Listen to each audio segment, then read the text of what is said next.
Hey, if you wonder if you can actually record calls on the Redmi 13, let me quickly check this. So as you can see, when you open the phone dialer and go for some settings, we unfortunately cannot find anything about the call recording. We can find caller ID, some calling accounts, the voicemail, but there's no call recorder.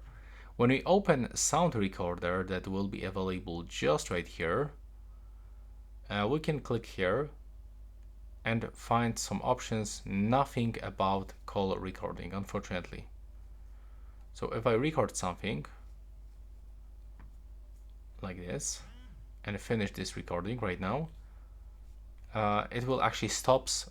I mean, if you start recording with the sound recorder during the phone call, it will automatically stop this record, which means that this smartphone doesn't support call recording as default.